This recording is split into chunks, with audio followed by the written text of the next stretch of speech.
बेटवा पुकारे माई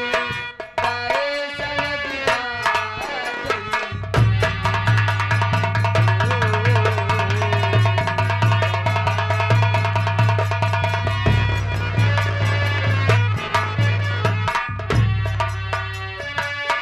शारदा भवानी माई पाँव पड़ता शारदा भवानी माई पाँव पड़ता माई हर से आ गई बेटवा पुकारे माई दर्शन दिखा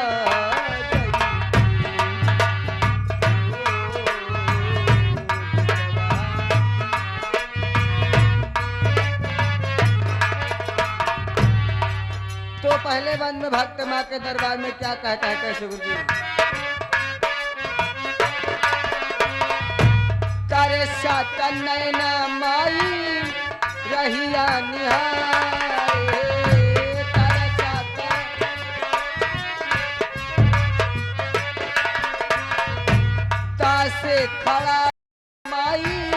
तोहरे दुआरे तासे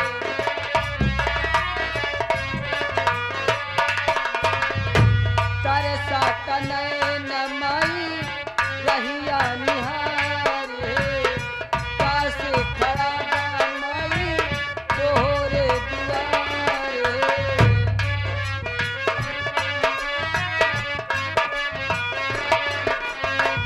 हंस पे सवार हुई के मैया हो आजा हंस पे हंस पे सवार हुई के मैया हो आजा साज मोर सजा गई तू बेटवा पुकारे माई दर्शन दिखा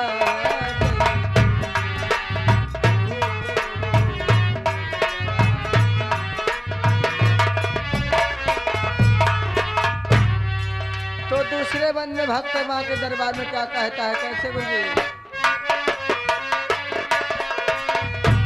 गुण ज्ञान देता माई इहे पाया राजिया गुण ज्ञान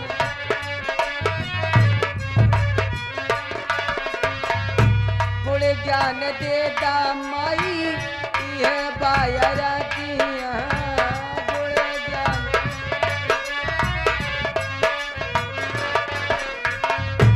महफिल में हमारो माई बचा ले तुला जिया महफिल में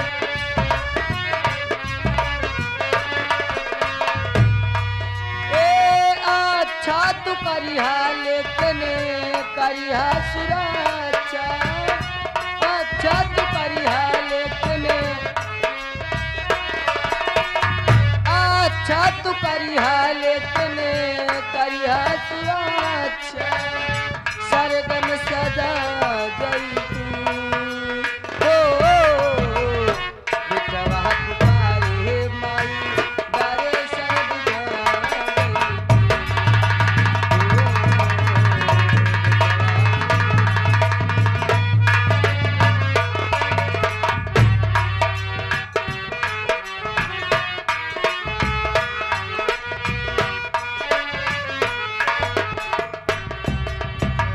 तो लास्ट बंद में भक्त अपने गुरु घराने का परिचय देता है कैसे गुरु जी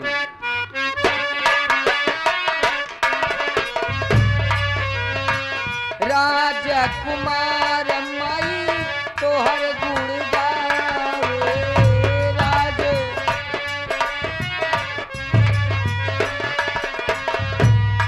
राजकुमार माई तोहर गुण गावे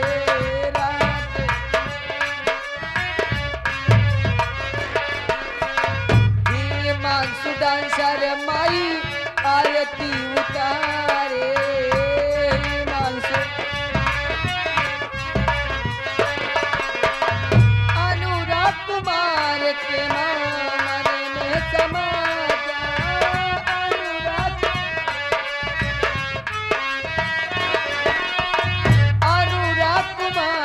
के माई